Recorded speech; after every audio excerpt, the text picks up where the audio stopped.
Varios de nosotros, cuando hacemos un viaje, nos gusta regresar con algún souvenir. Déjenme mostrarles lo que yo traje de Tierra Santa cuando tuve la oportunidad de visitarlo a finales de los 80.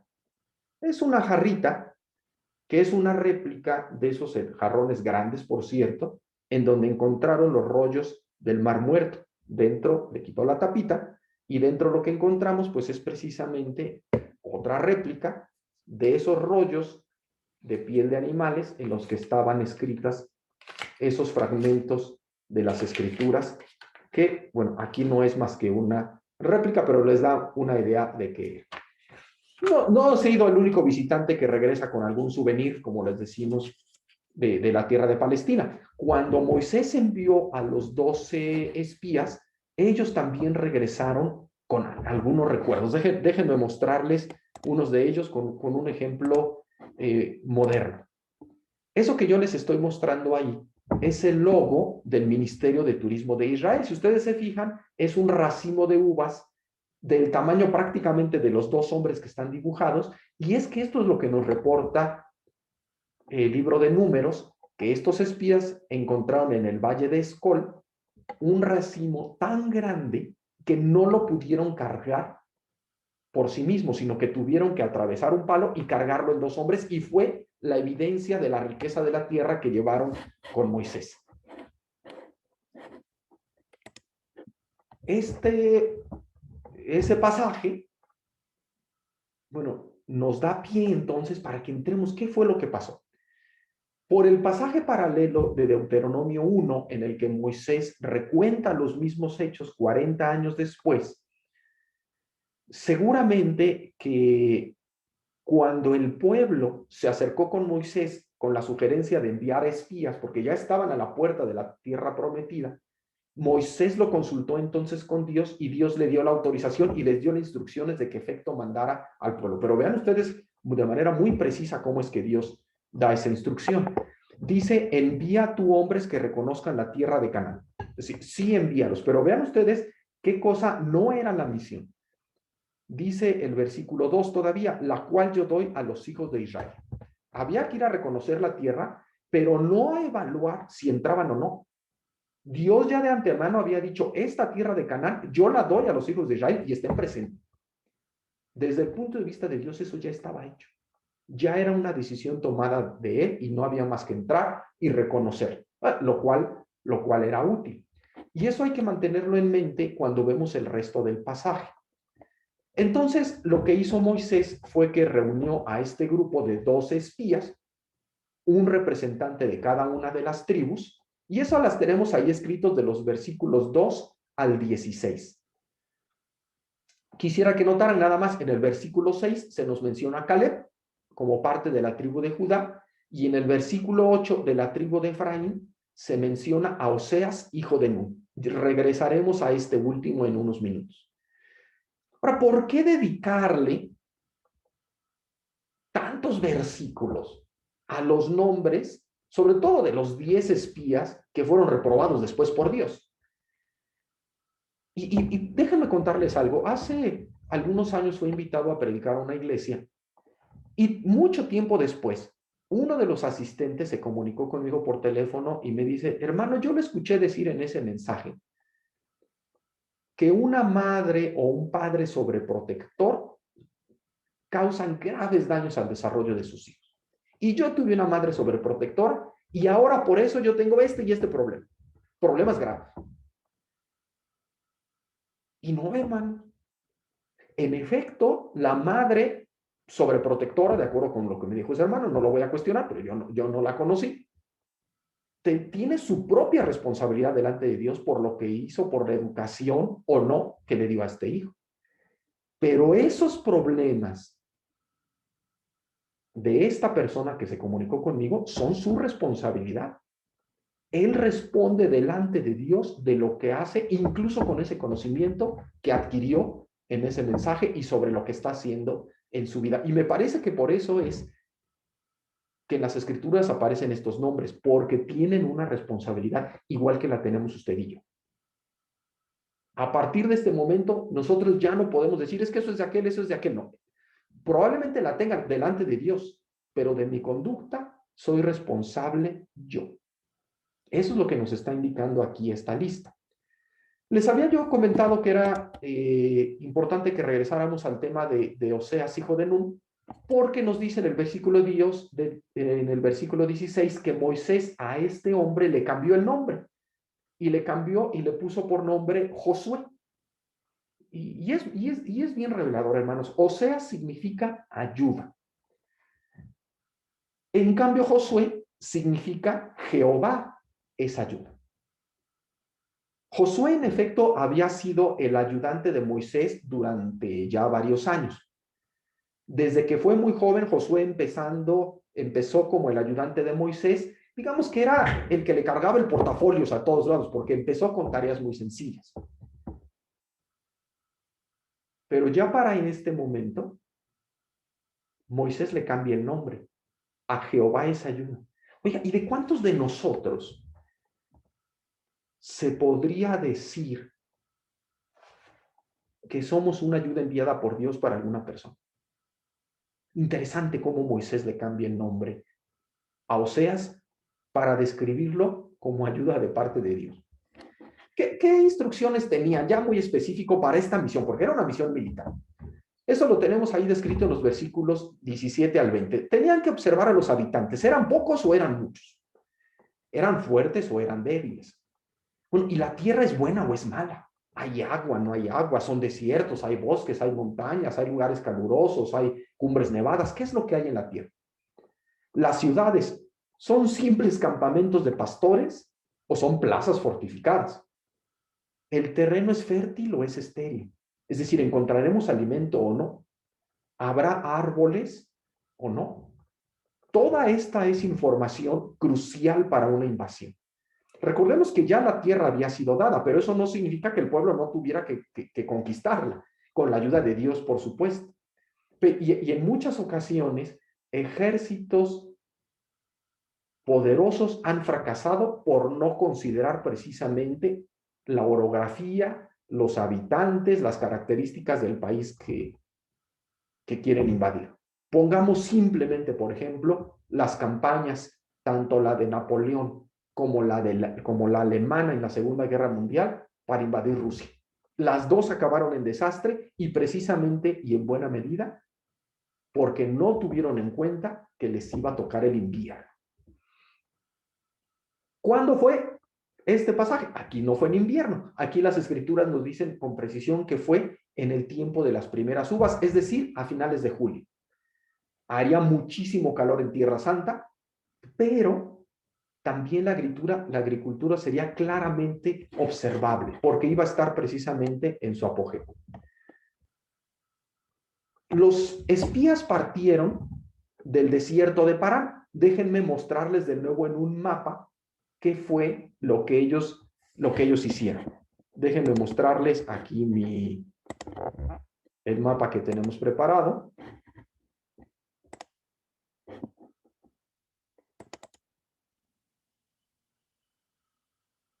Bueno, pues ahí tenemos el mapa.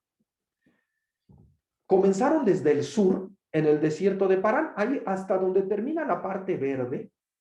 Ahí fue donde empezaron en un lugar que se llama Cades Barnea. En el extremo sur, es decir, hasta abajo de la tierra prometida, más incluso al sur del Mar Muerto. Inmediatamente al norte, de donde comenzaron, está el desierto del Negev, que Negev significa simplemente sur. ¿Por qué se llama sur? Bueno, porque desde el punto de vista de los hebreos está en el sur de su territorio. Pero ellos estaban ahora un poquito más al sur todavía. Este desierto se extiende hasta Beerseba. Ese pedazo es tierra adecuada para pastoreo y sobre todo en el norte hay evidencia de uvas antiquísimas, de viñedos de miles de años de antigüedad. Al este de comenzaron, es decir, digamos, vean ustedes hacia la derecha del mapa, hay una cordillera de montañas. Hubiera sido más fácil no subirlas, sino avanzar directamente sobre la llanura. Pero ¿qué es lo que estaba ahí? Un ejército de cananeos que ya los estaban esperando. Por eso es que cuando entran los dos espías, no cruzan la llanura, sino que escalan estas montañas. que son el desierto de Sin. Subieron por la montaña y siguieron recorriendo hasta la montaña, y solamente es en Hebrón, que aparece por ahí más o menos a la altura del Mar Muerto. Ahí es donde bajan de la montaña y empiezan a recorrer, ahora sí, por las llanuras, ya sin el peligro del ejército cananeo que estaba más al sur y donde lo habían dejado. Y entonces sí, ya recorrieron todo el territorio hasta el norte, prácticamente hasta el Líbano, y después regresaron de nuevo caminando hacia el sur por las planicies. Ahí fue cuando atravesaron el valle de Escol que encontraron el racimo de uvas tan grande, que fue la primera ilustración que tuvimos el día de hoy. Ahora, ¿qué fue lo que ellos reportaron sobre la tierra? Primero, en los versículos 25 al 27 dan una versión muy positiva. Dice el versículo 26, y vinieron a Moisés y a Aarón y a toda la congregación en el desierto de Parán en Cades, y dieron información a ellos y a toda la congregación, y les mostraron el fruto de la tierra. Es decir, que mostraron los higos, las granadas y el enorme racimo de humo de uvas que habían traído. Pero ¿qué fue lo que reportaron? Vean la primera versión que dieron sobre los habitantes, porque, bueno, ya reportaron sobre la tierra, ahora tenían que reportar sobre los habitantes, era parte de su misión. Dicen que el pueblo es fuerte, que las ciudades son fortificadas y que vieron a los hijos de Anac, es decir, gigantes. Reportaron también que vieron que había habitantes junto al mar, en el monte y en la ribera del Jordán. No es un país muy grande. En el monte es en el extremo oriental. Vimos que ahí pasa la cordillera. En el mar es el extremo occidental. Y lo de en medio, pues es el valle del Jordán. Es decir, Moisés está ocupado toda la tierra. Ahí Josué y Caleb se empezaron a dar cuenta que el primer reporte que habían dado ya lo estaban un poquito alrevesando, y entonces se levanta Caleb y hace callar a todos y les dice lo siguiente: subamos luego y tomemos posesión de ella, porque más podremos nosotros que ellos. Ahí, sin embargo, entran de nuevo los otros 10 espías y vamos a decir que se radicalizan, porque dice el versículo 31, más los varones que subieron con él, es decir, con Caleb, dijeron: no podremos subir contra aquel pueblo porque es más fuerte que nosotros. Son más fuertes. Antes no lo habían dicho, lo habían implicado, pero no lo habían dicho de manera tan directa. Y ahora, cuando retoman el tema de la tierra, por eso les digo que se radicalizan. La habían descrito bien, pero ahora lo hacen mal. Ahora dicen que es una tierra que se traga a sus moradores, es decir, es peligrosísimo. Exageran también. En el versículo 32 habían dicho que habían visto a hijos de Anac, pero ahora describen a todos los habitantes como que tenían grande estatura, y aparte estaban los hijos de Anac. Es decir, los que no son grandotes son gigantes. Y luego dice en el versículo 33, por eso les digo que ahora exageran: éramos nosotros, a nuestro parecer, como langostas, es decir, diríamos en México como chapulines, así, pequeñitos, pequeñitos. Y luego no solamente exageran, sino que inventan las cosas que no vieron, porque dicen, y así como, pues es decir, así pequeñitos como chapulines, les parecíamos a ellos. Entonces ellos se imaginaban a los otros que los veían así chiquitos. Ya estaban inventando. ¿Por qué la versión de Caleb es tan distinta? ¿Por qué Josué, apoyando a Caleb, también dice subamos?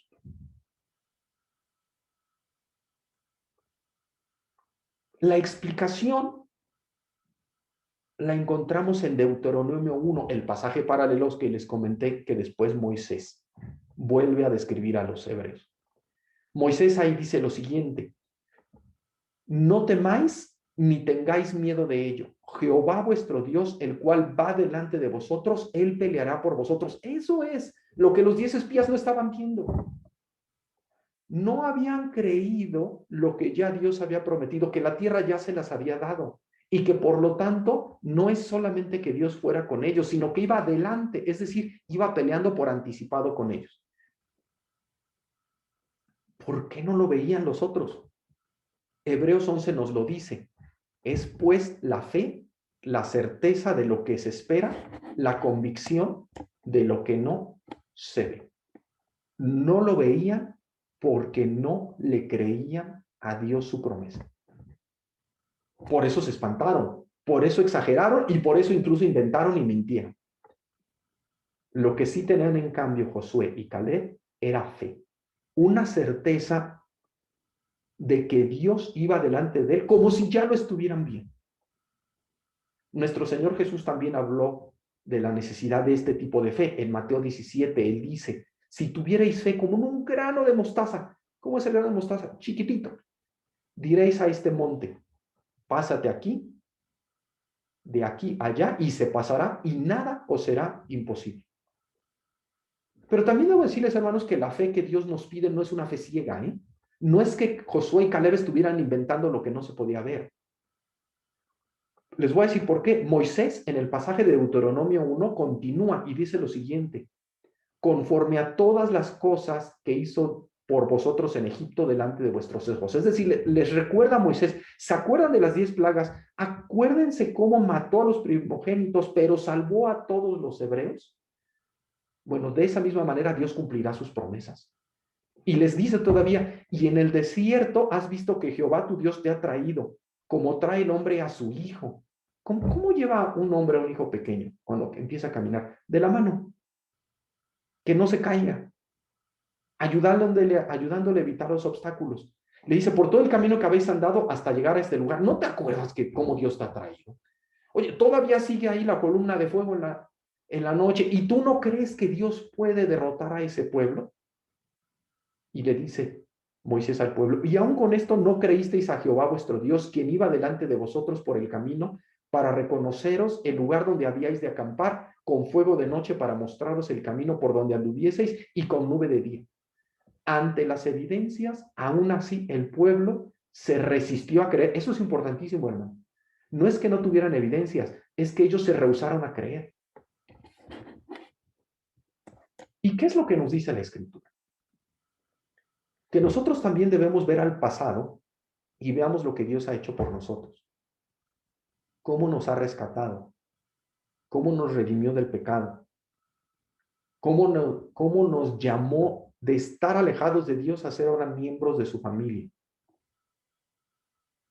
Y ahora entonces nos pide nuestro Dios: cree en lo que Él puede hacer en el futuro, obedece y avanza. Por eso es que la obediencia y la fe son inseparables. El apóstol Pablo hace énfasis en la fe que sin ver le cree a Dios. Santiago hace énfasis en una fe que sin ver obedece a Dios, pero es lo mismo. Una fe verdadera se manifiesta en que avanzamos y obedecemos. ¿Qué te está pidiendo hoy, hermano amado, que te cuesta trabajo creer a Dios y obedecer? ¿Que ofrendes? Malaquías 3:10 dice lo siguiente: traed todos los diezmos al alfolí y haya alimento en mi casa, y probadme ahora en esto. Dice Jehová de los ejércitos: si no, os abriré las ventanas de los cielos y derramaré sobre vosotros bendición hasta que sobreabunde. Que obedezcas a tus padres. Pablo dice: hijos, obedeced en el Señor a vuestros padres, porque esto es justo. Honra a tu padre y a tu madre, que es el primer mandamiento con promesa, para que te vaya bien y seas de larga vida sobre la tierra. Ahí está la promesa de Dios. Si yo lo creo y obedezco, me la apropio. De otra manera, hago lo mismo que los espías. Lo rechazo, exagero, miento y hago a Dios mentiroso, nos dicen las Escrituras. Que ayudes, tal vez, dice Romanos 12:18, el que reparte con liberalidad, que atiendas el consejo. Proverbios 1:8 dice: oye, hijo mío, la instrucción de tu padre y no desprecies la dirección de tu madre. ¿Qué más nos está costando trabajo de creerle a Dios, pero creerle al grado de que obedezcamos? Tal vez que trabajemos con esmero. Pedro nos dice: criados, estad sujetos con todo respeto a vuestros amos, no solamente a los buenos y afables, sino también a los difíciles de soportar. Que corrijamos a nuestros hijos, Porque Jehová al que ama castiga como el padre al hijo a quien quiere, Proverbios 3:12. Pero que lo haga de acuerdo con las instrucciones de las Escrituras, cuidando el corazón de mis hijos. Efesios dice lo siguiente: y vosotros padres no provoquéis a ira a vuestros hijos.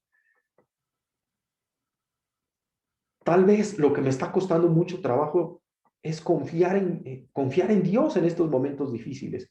Pedro nos dice, echando toda vuestra ansiedad sobre Él, porque Él tiene cuidado de vosotros. Primera de Pedro 5:7. Tal vez tiene que ver con el ministerio cristiano. Tal vez nos imaginamos que en estas circunstancias, ¿cómo podríamos predicar el evangelio a la gente que sufre? Bueno, Pablo nos dice en 2 Timoteo 4:2 que prediques la palabra, que instes a tiempo y fuera de tiempo. Hermano, en esto que Dios te está ordenando, que te dice avanza, porque yo ya te lo di, ¿será que no lo hago porque no le creo a Dios a pesar de tener la evidencia?